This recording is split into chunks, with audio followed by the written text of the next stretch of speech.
Estás escuchando Viernes Conspirativo.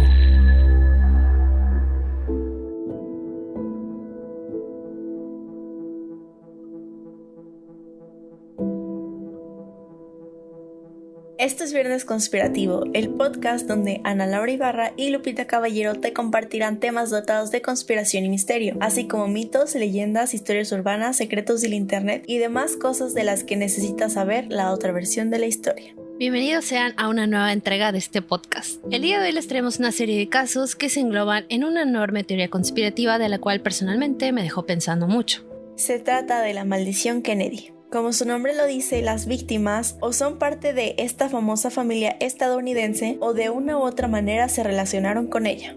Les recomendamos que vayan por alguna botanita porque esto va para largo y mientras más andemos en las misteriosas muertes, tal vez se queden con la boca abierta.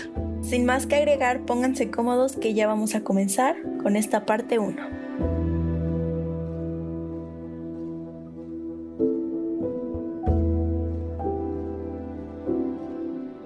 Para empezar a hablar de la maldición Kennedy, tenemos que conocer quiénes son los involucrados. En primer lugar, tenemos al matrimonio que inició toda esta saga de tragedias, Joseph Patrick Kennedy y Rose Fitzgerald. Fruto de esta unión nacieron 9 hijos: Joseph Patrick Jr., John, Rose, Mary, Caitlin, Eunice, Patricia, Robert, Jean Ann y Edward Kennedy. Joseph Kennedy padre fue un empresario y político demócrata estadounidense, muy reconocido dentro de la comunidad católica irlandesa. Sus diversos negocios e intereses hicieron que la familia Kennedy se posicionara dentro de la política y la economía de Estados Unidos. En 1961, Joseph sufrió una embolia que lo dejó con limitaciones para poder comunicarse y moverse, aunque a pesar de su estado sí que presenció los fatídicos desenlaces de varios de sus hijos. El primero de ellos fue el primogénito Joseph Kennedy Jr. Graduado de Harvard, fue un aviador naval y piloto de bombarderos. Disfrutaba mucho de hacer deporte y se encontraba comprometido con su novia para cuando se alistó en la Armada de los Estados Unidos para luchar en la Segunda Guerra Mundial. Durante ese periodo ganó un gran reconocimiento al completar más de 20 misiones, por lo que se le otorgó un derecho para regresar a su hogar. No obstante, por alguna razón, decidió adentrarse en una misión particularmente peligrosa, pues esta consistía en pilotear un avión repleto de bombas y explosivos, los cuales se estrellaban deliberadamente en sus objetivos por medio de control de radio. Estos aviones no podían despegar de forma segura por su cuenta, por lo que una tripulación de 2 personas debían despegar y volar a 2000 pies, es decir, 610 metros, antes de activar el sistema de control remoto y el armado de los detonadores para después lanzarse en paracaídas desde el avión. Sin embargo, el 12 de agosto de 1944, mientras llevaba a cabo la misión, una de las bombas que transportaba explotó, destruyendo el avión y provocando su muerte y la de su copiloto. La siguiente en sufrir una tragedia fue Rosemary, la tercera hija de los Kennedy. La historia de esta mujer desde el inicio es compleja, pues para su madre, Rose, se trató de un parto complicado. Debido a errores médicos, la bebé sufrió una privación de oxígeno en el cerebro, la cual, al crecer, no le permitía tener una vida del todo común. Esto, para el padre de la familia, Joseph, no significaba nada bueno. Fueron múltiples las maneras en las que intentó ocultar la condición de Rosemary y aunque por un tiempo llegó a comportarse como la sociedad dictaba, en 1941, cuando ella tenía 23 años de edad, fue sometida a una lobotomía, una cirugía que implicaba la separación o eliminación de vías entre los lóbulos del cerebro y que por entonces se creía que podía curar muchos males. Su padre, en la necesidad de que aquello solucionaría las cosas, no pudo estar más lejos de la verdad, ya que la operación no solo salió mal en el sentido de que no aumentó su capacidad mental, sino que Rosemary quedó sin poder caminar y hablar de forma clara. Ante ello, sus padres la condenaron a permanecer en una institución psiquiátrica por los siguientes 64 años de su vida, hasta su muerte en 2005. Caitlin Kennedy, la cuarta hermana, vivió una vida bastante corta. Para cuando el presidente Franklin Roosevelt nombró a su padre Joseph Kennedy embajador en Londres, ella junto a sus hermanos la acompañaron hasta Europa y fue ahí donde conoció al que se convertiría en su esposo, William John Robert Cavendish, heredero del ducado de Devonshire. Pero a tan solo 4 meses de su matrimonio enviudó, ya que Cavendish murió en acción cuando su compañía intentaba arrebatar a los nazis el control de la ciudad belga de Heppen.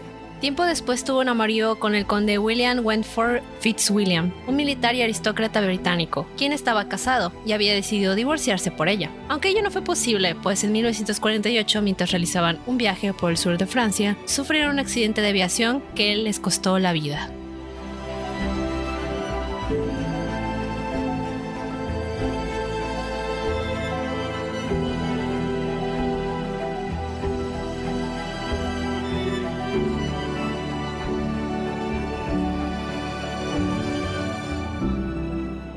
Terrible, ¿verdad? Ay, sí, no manches, qué necesidad. Ay, de verdad, o sea, ¿a quién se le ocurrió hacer las lobotomías, neta? O sea, uy. Bueno, en ese tiempo se creía que sí funcionaban. Creo que yo no recuerdo haber escuchado nunca un solo caso de éxito. Y además vivió muchísimo tiempo esa mujer, ay no. O sea, yo creo que el caso de Rose, excluyendo el de John y Robert, fue como que de los más trágicos porque, o sea, es un sufrimiento en vida y no fueron así de que 10 años, fueron 64 años que estuvo recluida en un psiquiátrico donde, imagínate qué horrible porque la soledad que debió de haber sentido y el hecho de que su familia la enajenó porque qué vergüenza, entre comillas, que tuviera una discapacidad mental y que qué vergüenza que se relacionara con los Kennedy, que bueno, era una familia importantísima. En ese entonces tenía muchísima influencia, muchísimo poder y pues es triste que no la quisieran exponer tanto por el hecho de su condición mental. Y yo creo que en parte esta maldición que tienen los Kennedy, que por cierto, ese término recuerdo que lo escuché en este documental que vi de Robert Kennedy, del que vamos a hablar en la siguiente parte, pero uno de los hermanos, Edward, es el que dice, nuestra familia está maldita.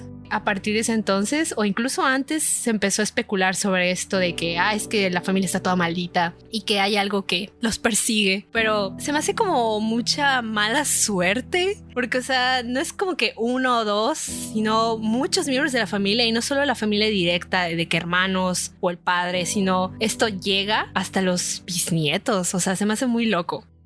Ay, y es que, bueno, hay veces que, pues la cultura como que es importante, ¿no? Y pues ellos eran irlandeses. Entonces no sé si a lo mejor en la cultura irlandesa hay algo por ahí. También hay algo que pasa, algo común, que hay nombres que tienen como cierta carga. Entonces tal vez con algunos sucesos, tal vez desde antes de que fueran esta gran familia estadounidense, tal vez puede ser desde antes, desde sus ancestros irlandeses, hayan tenido esta carga energética del apellido. Entonces como que la fueron acarreando, ya sabes, y pues sin quererlo o sin saberlo, como que lleva el apellido Kennedy esta carga energética negativa y terminan en desgracia. Puede ser, porque o sea, demasiada coincidencia que o terminan en accidentes trágicos o es un suicidio o terminan con alguna enfermedad, algún paro cardíaco, porque incluso hay miembros de la familia que de la nada les dio un paro cardíaco y se murieron. Y es como por. O sea, no hay como que una muerte común, así como de viejito o se murió durmiendo. O sea, no existe eso, ¿eh? Es literalmente lo balearon, se suicidó, se murió en un accidente de avión y es como que, ok, pero como tú dices, a lo mejor tiene que ver o puede ser que esté relacionado con su línea irlandesa. Déjenos en los comentarios si creen que es un duende. Tal vez hicieron un pacto con el diablo y para conseguir su éxito de estas figuras importantes en Estados Unidos y sin saberlo iban a pagar con una maldición. Uy, lo cual vendría siendo contradictorio dado que ellos eran católicos. Pero los católicos también creen que hay un diablo, entonces descabellado no me suena. Hacían rituales en sus casas. Mira, esto es viernes conspirativo. Si no vas a traer una teoría conspirativa, no sé por qué vienes.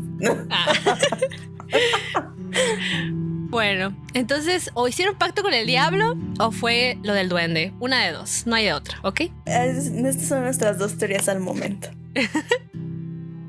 Ahora bien, pasemos a hablar sobre el personaje más popular de esta familia, John F. Kennedy.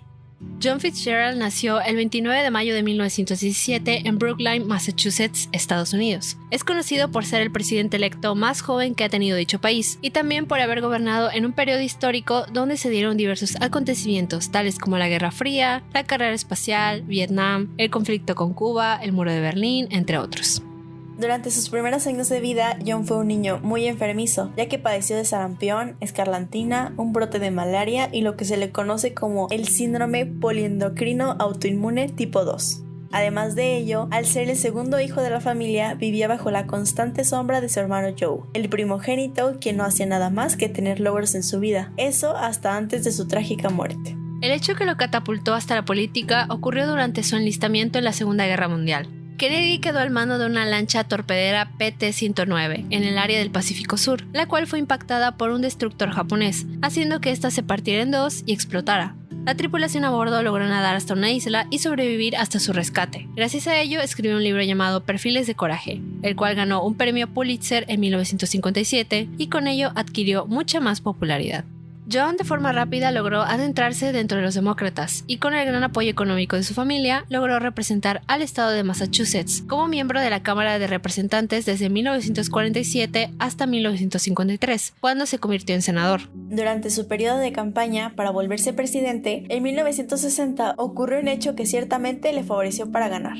Por primera vez se televisó el debate entre los candidatos. Antes, la única manera en que las personas podían conocer las propuestas era mediante la radio, pero ante el auge de la televisión como medio de comunicación, las cartas se pusieron sobre la mesa y Kennedy no dudó en hacer una buena jugada con su apariencia y labia. Es así como en 1961 John F. Kennedy se convierte en el presidente número 35 de los Estados Unidos a sus 43 años. Todo parecía bien. Había ganado la candidatura y tenía una hermosa familia con Jacqueline Lee Bouvier, de quien se había enamorado en un banquete celebrado en 1952 antes de convertirse en senador. Sin embargo, la tragedia de este personaje ocurrió en 1963, a tan solo 2 años de ser electo presidente.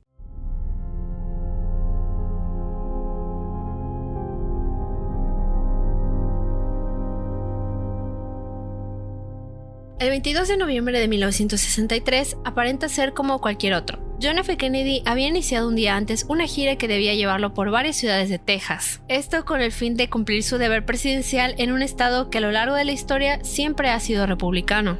En esa mañana lluviosa, el presidente llega al Hotel Texas de Fort Worth, donde un gran número de personas lo esperaba en el parking. Luego de saludar a la multitud, John y su esposa Jackie se dirigen al desayuno organizado por la Cámara de Comercio de Fort Worth dentro del hotel. Ahí, Kennedy pronunció el que sería su último discurso. Luego de esto, el presidente y la primera dama acaban el desayuno y se montan en una Lincoln Continental blanca, con dirección hasta la base aérea de Carswell para abordar el Air Force 2, es decir, el avión presidencial. A las 11:40, el avión aterriza en el aeropuerto Love Field tras 13 minutos de viaje y la pareja, junto al gobernador de Texas, John Connally, y su esposa, y Daniel Brill, abordan un Lincoln X100 para dirigirse al centro de la ciudad. A las 12:21, la caravana da inicio. Cientos de personas abarrotaron para ver a John y Jackie. Después de todo, eran muy queridos por la gente y ellos correspondían al afecto arrojando sonrisas y saludando a la multitud como dictaba el cargo político que poseían. El automóvil se desplaza de a poco en los siguientes minutos hasta llegar a la Main Street. Por obvias razones, detrás del auto hay múltiples agentes del servicio secreto que tratan de contener a la gente y de proteger a toda costa al presidente. El recorrido continúa por Houston Street y luego rodean Dealey Plaza, doblan a la izquierda y llegan a la calle Elm. Después,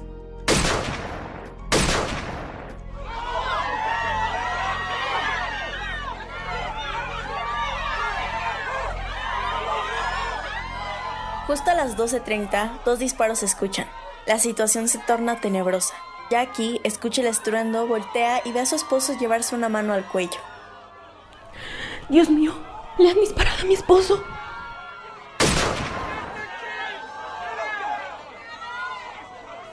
una segunda bala no tarda en llegar, esta vez la asesta en el cráneo. Y así, Jackie presencia de primera mano cómo la vida de su esposo le es arrebatada en cuestión de segundos. La primera dama sostiene la cabeza del presidente, a la vez que su conjunto Chanel se tiñe de rojo. Con terror exclama: ¡Mi marido está muerto! ¡Tengo su cerebro en mis manos! El gobernador Connally, empapado de sangre y soltando alaridos, también ha recibido una tercera bala que le atravesó el pecho.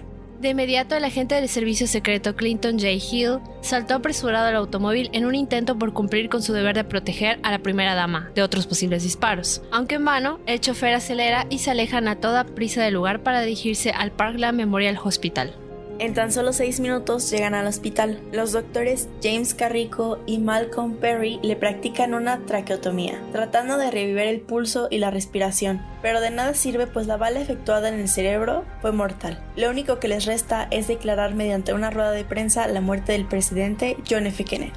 1 hora y media después del tiroteo, el arma homicida, un rifle Malinker Carcano de cerrojo, es encontrado en el 6º piso del depósito de libros escolares de Texas. La policía se pone manos a la obra y tan veloces como un rayo descubren que aquel rifle fue comprado por un hombre llamado Lee Harvey Oswald, quien al principio dio un nombre falso, pero sus huellas en el arma hacían evidente que había sido el autor del crimen. Múltiples testigos, entre ellos un policía, afirmaron haber visto a Oswald en ese sexto piso momentos antes del asesinato, además de ser la única persona en huir justo después de que se efectuara el crimen. Al mismo tiempo que se daba la conferencia de prensa, el policía J.D. Tippit lo apresó, pero Oswald fue más rápido y con un revólver le asestó un disparo a Tippit, cometiendo su segundo asesinato del día. Oswald huyó hasta un cine y aunque intentó desaparecer de la escena, fracasó al ser capturado de nueva cuenta. Por otra parte, a las 2:38 p.m., Lyndon B. Johnson se convierte en el nuevo presidente de los Estados Unidos, mientras viaja en el Air Force que también traslada el féretro de John F. Kennedy. A las 5:58 el avión aterriza de regreso a la base aérea de Andrews y observa una devastada Jackie tomada de la mano de su cuñado Robert Kennedy. Ambos observan cómo el féretro es colocado en el coche fúnebre para llevarlo a Washington. 2 días después del magnicidio ocurre algo que parece sacado de una película de gángsters. Mientras Lee Harvey Oswald es trasladado desde la comisaría central de Dallas y las cámaras transmiten todo en vivo al país, Jack Ruby, dueño de un local nocturno de la ciudad, se posa frente a Oswald y de forma inesperada extiende la mano y le asesta un disparo que acaba con su vida al instante. Ruby, quien tenía vínculos con la mafia, afirmó haber cometido el asesinato para ahorrar el mal trabajo de un juicio a la viuda Jackie Kennedy y para redimir a la ciudad de Dallas. El nuevo asesino es apresado de forma rápida y condenado a muerte. El ahora presidente Lyndon no la tiene fácil, tiene que esclarecer un crimen ejecutado en un lapso muy corto de tiempo, así que para ello crea una comisión responsable de investigar los hechos y de informar a la población sobre los resultados. Este equipo pasa a llamarse Comisión Warren, tomando el nombre del que era el entonces presidente de la Corte Suprema de Estados Unidos, Errol Warren. Otros personajes importantes dentro de esta comisión son el futuro presidente Gerald Ford, el congresista Hale Boggs, el senador republicano John Sherman Cooper, el exdirector de la CIA y famoso espía Allen Dulles, y el expresidente del Banco Mundial John McCloy, y el senador demócrata Richard Russell. Se empezaron a investigar los testimonios de los testigos que estaban cerca del lugar, pero el riesgo que conllevaba eso era lo inevitable. Falsedades, mentiras, inventos, conspiraciones e incongruencias. Policías, espías, políticos, mafiosos y periodistas testificaron. También analizaron pericias forenses, informes de balística, exigieron nuevas autopsias y miles de documentos secretos. En 1964, 10 meses después del asesinato de Kennedy, la Comisión Warren presentó sus conclusiones finales del caso. El informe decía lo siguiente: Oswald mató a Kennedy. Lo hizo solo, sin ayuda de nadie. Fueron 3 disparos, de los cuales 2 impactaron en Kennedy. Lo hizo por su estado de alteración mental. No tuvo una motivación política. Disparó desde el 6º piso de un depósito que estaba al costado de la avenida. En su fuga, disparó y mató a un policía. Jack Ruby mató a Oswald también sin ayuda de nadie. La policía solo cometió el error de no ser estrictos en alejar a la gente del lugar. Ningún miembro del gobierno estuvo involucrado ni participó de una conspiración para asesinar al presidente.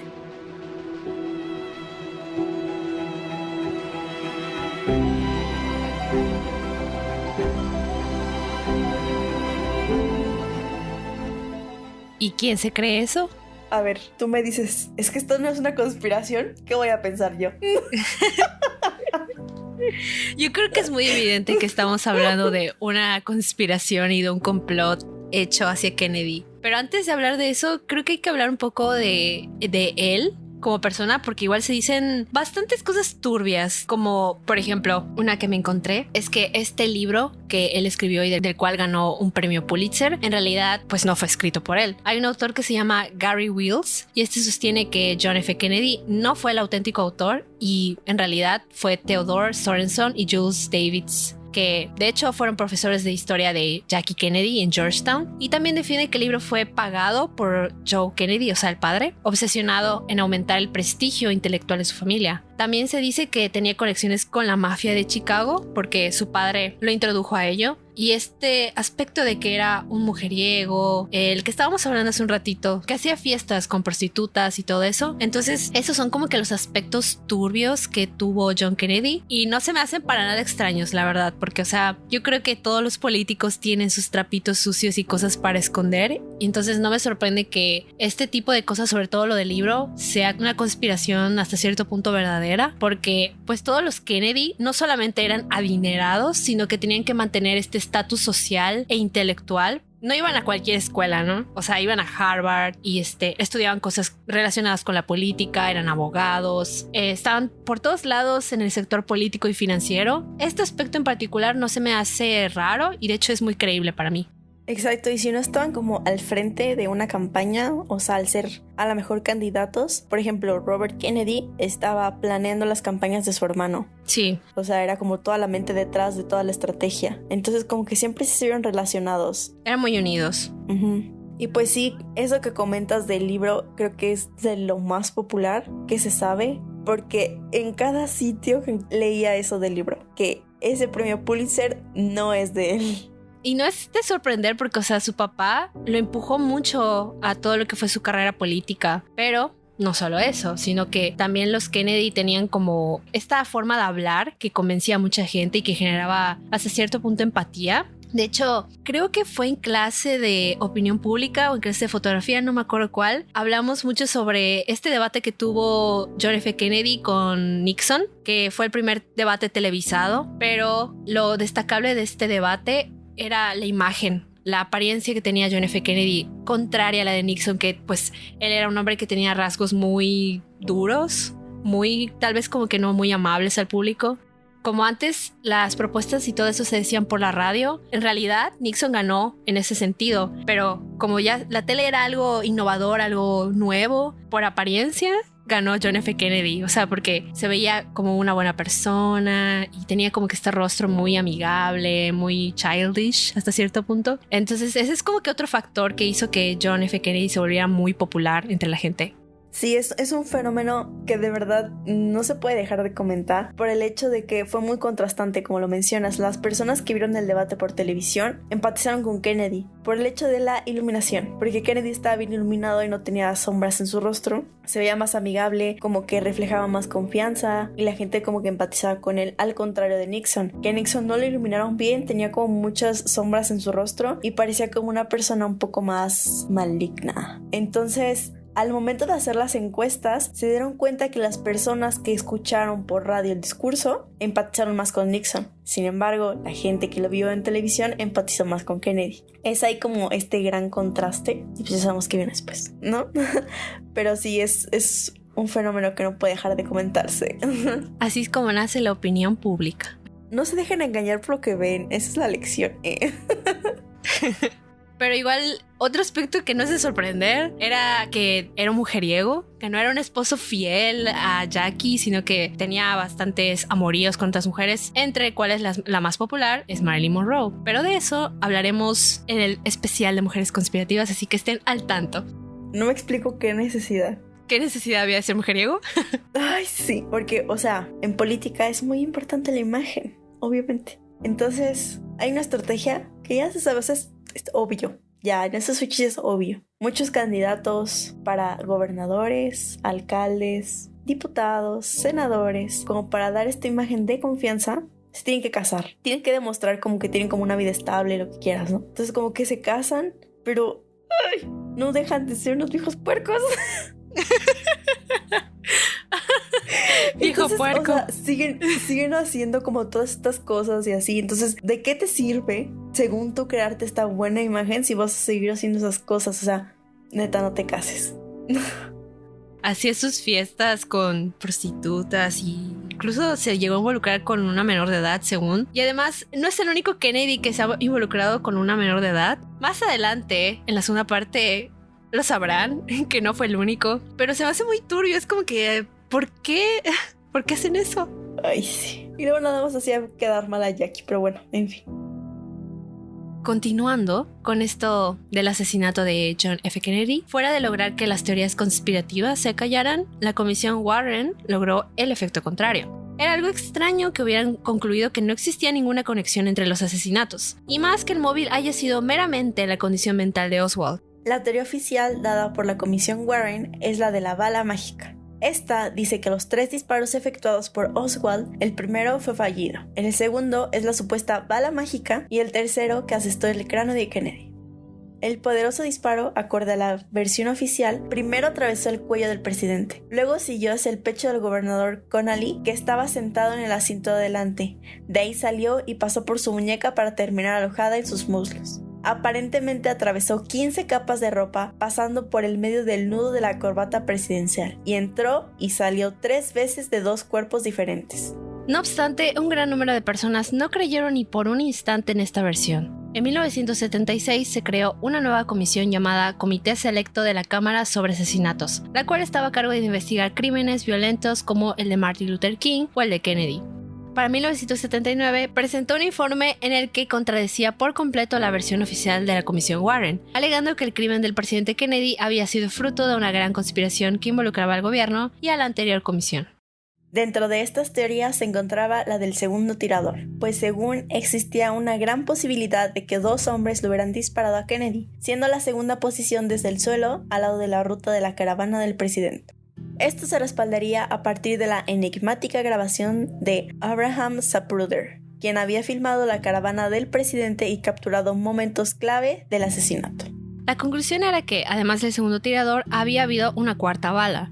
La prueba fundamental consistió en la grabación de una de las radios de una de las motos de la policía de Dallas que acompañó el desfile. La radio se quedó encendida en el canal 1 hacia las 12:30, momentos antes del tiroteo, y registró las detonaciones en la cinta de la Central Policía de Dallas. Así pues, comprobaron que fueron 4 y no 3 detonaciones.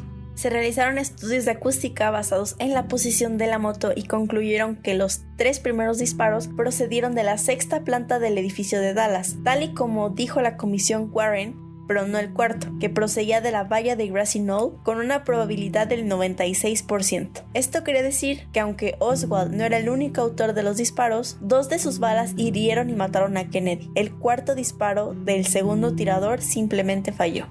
Siguiendo esta línea se habla de la posible implicación de la CIA, pues se piensa que alguien perteneciente a esta agencia pudo haber detonado el disparo, y además puede que más agencias gubernamentales supieran del hecho y decidieran callar ante ello. No solo eso, se menciona a la mafia como o los ayudantes de Oswald o los autores del crimen con ayuda de la CIA, pues sí había una razón para que ellos cometieran el asesinato a sangre fría. John había nombrado a su hermano Robert como fiscal general, y este hizo de la lucha contra el crimen organizado una prioridad. Además, la revolución de Fidel Castro expulsó elementos en Cuba que eran amigables con los intereses de la mafia. Este último punto es relevante, pues durante los años 60, el fiscal del distrito de Nueva Orleans, Jim Garrison, encontró lazos entre Oswald y el movimiento anti-Castro, a través de 3 personajes, David Ferrie, Guy Bannister y Clay Shaw. No obstante, Ferrie, su principal testigo, se suicidó antes de subir al estrado. Bannister, quien era ex oficial del FBI involucrado en eventos cuestionables, había muerto unos años antes, y Shaw salió libre de toda sospecha de haber conspirado para matar a Kennedy en 1968. Pero de cualquier manera, esta investigación nos lleva a un evento en particular, la Bahía de Cochinos en 1961, y nuestros protagonistas, Cuba y Estados Unidos. Este escándalo fue un plan de invasión de Cuba por parte de rebeldes anticastristas a los que el director de la CIA, Allen Dulles, les había dado apoyo con el objetivo de derrocar al líder de la revolución comunista cubana, Fidel Castro. ¿Adivinen quién dio luz verde para ese plan? Sí, John F. Kennedy. A final de cuentas, la invasión resultó un fracaso y la posición de Estados Unidos, a pesar de los intentos de Kennedy, quedó comprometida. Otro evento que tensó las cosas entre ambas naciones fue la crisis de los misiles de Cuba con la URSS, o sea, la Unión Soviética, en octubre de 1962. La guerra nuclear se había vuelto una inminente realidad debido a las instalaciones de bases de misiles soviéticos en Cuba. El entonces presidente Kennedy firmó un pacto secreto con el dirigente de la Unión Soviética, Nikita Khrushchev.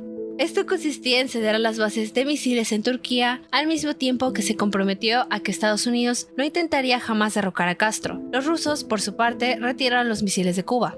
Se habla entonces de que el asesinato de Kennedy pudo haber sido cometido por Fidel Castro a forma de venganza, ya que después de estos eventos, Estados Unidos siguió conspirando en su contra durante varios años más. Otra teoría interesante que también se relaciona con Cuba nos dice que Oswald pudo haber fungido como un intermediario en el asesinato del presidente Kennedy.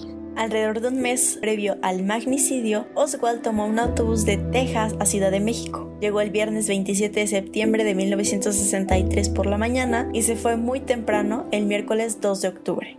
Durante su estancia visitó las embajadas de Cuba y la Unión Soviética, pues buscaba con desesperación visas para esos países que los estadounidenses tenían prohibido visitar. Cuando le dijeron que esos documentos tardarían meses en procesarse, Oswald tuvo una fuerte discusión con el cónsul cubano Emilio Azcue. Oswald también obligó a cancelar un partido de voleibol de la KGB el sábado por la mañana cuando blandió un arma en el consulado soviético, antes de romper a llorar y marcharse. Como un dato histórico, para la época de la Guerra Fría, México era un refugio para exiliados soviéticos, izquierdistas estadounidenses que huían de la persecución anticomunista y también para simpatizantes del régimen de Castro en Cuba. Por irónico que parezca, México era el único lugar en Occidente que tenía una embajada tanto para países comunistas como para democráticos. Es por ello que Estados Unidos en la década de los 60 había intensificado sus operaciones en nuestro país para monitorear la actividad comunista, incluso contratando a 200 agentes mexicanos para ayudar. Los archivos del Servicio Secreto de México, debido a su reciente desclasificación, ubicaron a Oswald el 27 de septiembre y el 28 de septiembre de 1963. A pesar de ello, se desconoce cuál fue el paradero de Oswald durante esos 3 días, por lo que las teorías conspirativas no tardaron en surgir. En marzo de 1967, el cónsul estadounidense Benjamin Ruil estaba comprando bebidas para periodistas locales en la ciudad de Tampico, cuando un reportero llamado Oscar Contreras, que por aquel entonces tenía 28 años y trabajaba para El Sol de Tampico, le dijo a Ruil que había conocido a Oswald en 1963, cuando era estudiante de Derecho en la Universidad Nacional Autónoma de México. Este periodista insinuó conexiones sospechosas y desconocidas entre Oswald y la Cuba comunista. Contreras dijo que había estado en un grupo universitario pro-Castro, en donde el asesino de Kennedy había rogado que le ayudasen a conseguir una visa cubana e incluso dice que pasó 2 días con los estudiantes pertenecientes a este grupo. Debido a sus actividades políticas, Contreras tenía miedo de ser perseguido, así que se calló aquel evento hasta pasada la muerte del presidente Kennedy, aunque sí le comentó a su editor sobre aquel encuentro con el asesino. Su historia fue enviada a la sede de la CIA y 3 meses después, un funcionario de esta organización de la Ciudad de México fue a Tampico para interrogar a Contreras. Durante el interrogatorio de 6 horas, Contreras todavía se negó a entrar en detalles, pero dijo que Oswald nunca mencionó el asesinato, solo que dijo repetidamente que tenía que llegar a Cuba. El reportero del New York Times, Shannon, que entrevistó a Oscar Contreras para un libro del 2013 sobre el asesinato de John F. Kennedy, también encontró la historia de Contreras creíble. Shannon escribió que Contreras, a quien llama un periodista prominente, fue mucho más lejos en su entrevista que con la CIA, alegando contactos mucho más extensos entre Oswald y agentes cubanos en México. No obstante, hay algo extraño en la historia. Y es que el periódico para el que Contreras trabajaba, a principios de los años 60, había publicado una columna de chismes dominicales llamada Crisol. Contreras entonces se convirtió en reportero de esta sección el 6 de junio de 1963 y continuó escribiéndola en septiembre y octubre de ese mismo año. Mientras Oswald estaba en la Ciudad de México, Contreras estaba a 300 millas de distancia en Tampico, escribiendo sobre recepciones de bodas, quinceañeras y excursiones en yate de la alta sociedad, por lo que dicen que es probable que se haya inventado todo el relato. Una última teoría nos habla acerca de que todo esto fue un complot, por parte del que se convirtió en presidente luego de la muerte de Kennedy, Lyndon B. Johnson. Esto se debe a que Johnson estaba relacionado, tanto profesional como personalmente, con un asesino convicto, Malcolm McWallace, quien a su vez se vio involucrado con el asesinato de John F. Kennedy por testimonio y por evidencia forense, incluyendo huellas dactilares. Corría el rumor de que Kennedy estaba considerando despedir a Lyndon B. Johnson como vicepresidente para las elecciones de 1964 y que este lo asesinó para convertirse en el presidente. En el libro JFK, el último testigo, escrito por el periodista francés William Raymond, se data del testimonio del empresario y financista tejano Billy Sol Estes. Este hombre estableció vínculos con Johnson e incluso lo financió durante años a cambio de que éste le permitiera el desvío de dinero hacia sus cuentas. Billy mostró al periodista documentos que revelan la identidad de al menos 3 tiradores, incluido un asesino a sueldo que Johnson había contratado varias veces anteriores al asesinato de Kennedy para eliminar personajes que interferían con sus intereses.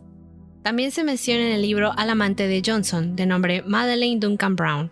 La mujer cuenta sobre una cita que tuvieron previa al asesinato de Kennedy, en la que él le susurró: "Después de mañana, esos condenados Kennedy no van a volver a avergonzarme otra vez. No es una amenaza, es una promesa".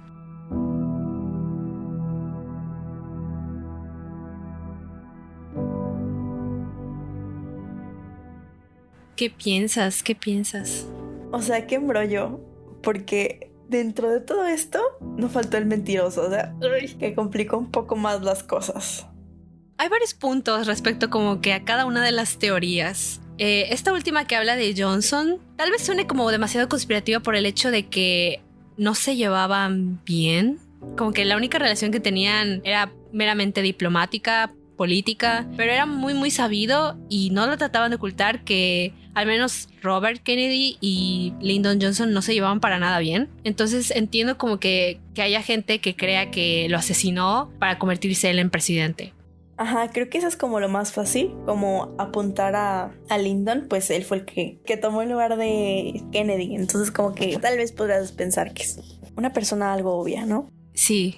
Y en cuanto a esta otra teoría, la primera que mencionan de la bala mágica, estuve investigando y me topé con una explicación muy interesante y muy física.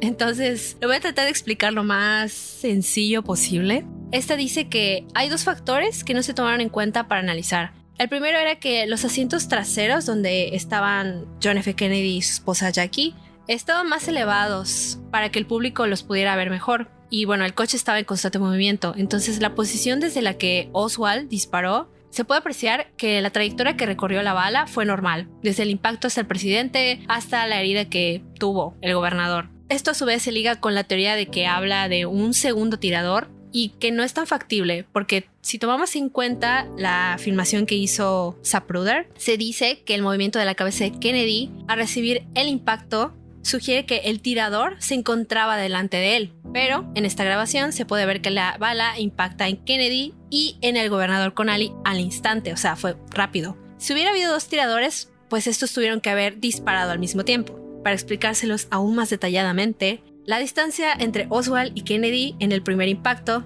era de 53 metros y de 81 metros en el segundo disparo. Si tomamos en cuenta que la velocidad a la que viaja el sonido es de 344 metros por segundo y el arma utilizada por el asesino era un rifle que va a 700 metros por segundo, el segundo tirador por ende tendría que haber escuchado el tiro unas décimas de segundo después del impacto. Y si hubiera sido así, las balas no hubieran llegado simultáneamente. Además, el ruido ocasionado por esos disparos habría sido tan grande y a tan escasa distancia que todos se hubieran dado cuenta de eso. Y que sepamos, no hay ningún testigo que afirme que sí existió un segundo tirador. Esa teoría de la bala mágica queda como un poco descartada, igual la del segundo tirador no me parece como muy factible.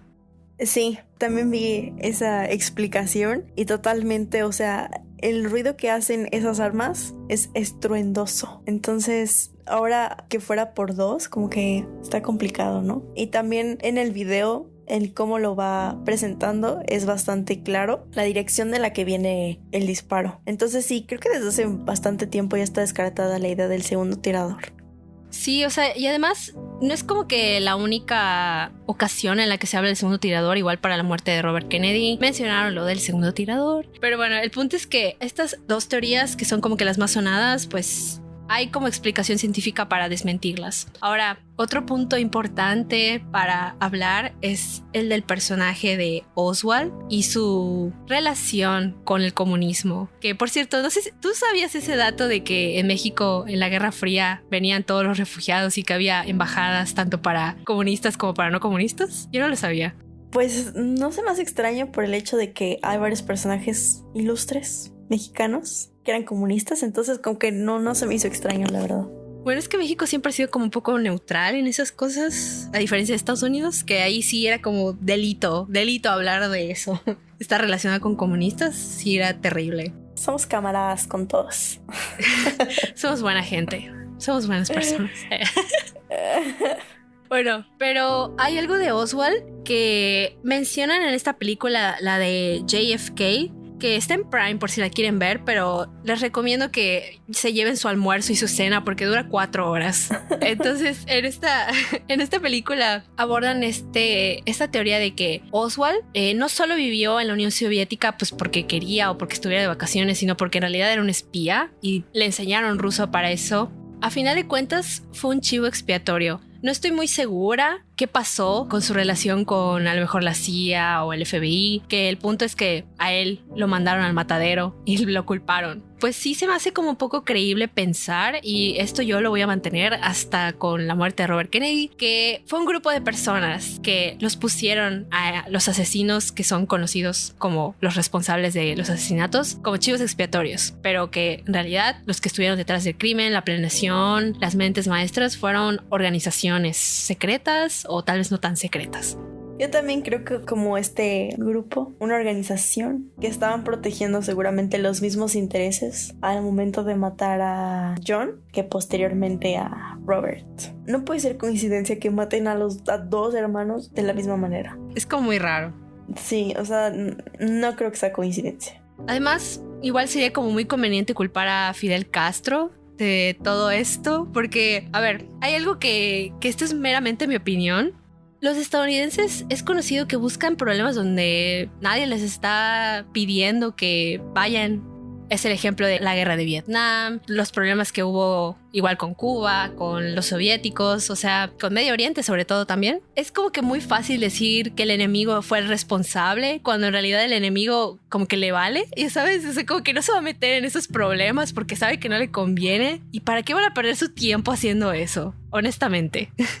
Creo que esa es una de las razones por las que es bastante conocido Estados Unidos. Siempre es como que está en la mesa su nombre, porque hay veces como que busca ser el mediador de paz, pero las cosas no siempre salen como una espera. Entonces hay veces que se multiplica el problema o empiezan a crearse problemas donde no los había. O sea, eso también ha sido como un gran problema en general con toda su política, porque luego están así de que, ay, no, es que nos están atacando, un complot por parte de políticos extranjeros. Y es como, ok, pero tú iniciaste. Aunque de todos modos, repito, no creo que estos enemigos de Estados Unidos hayan perdido su tiempo pues yendo a matar a los presidentes o a políticos importantes porque pues no les convenía. ¿Y para qué lo van a hacer? Como que tenían problemas más importantes dentro de sus propios países como para hacer eso.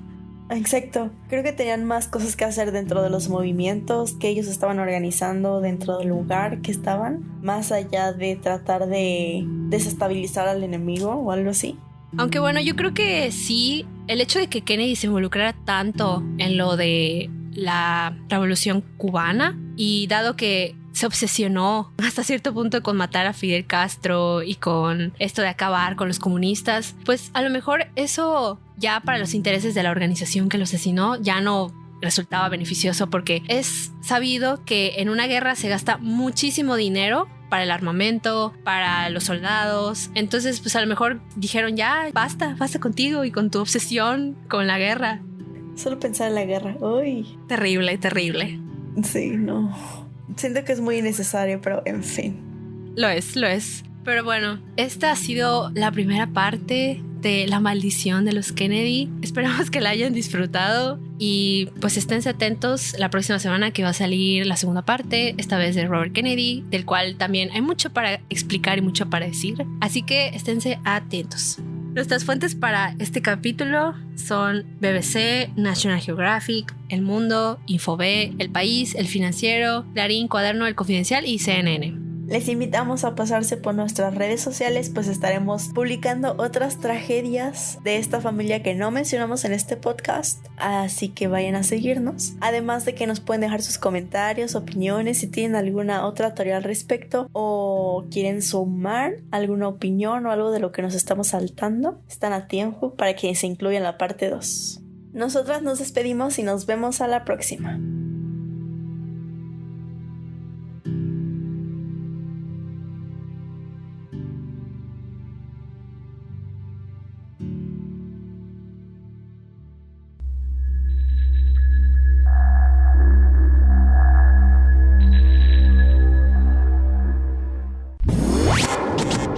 Escuchaste Viernes Conspirativo.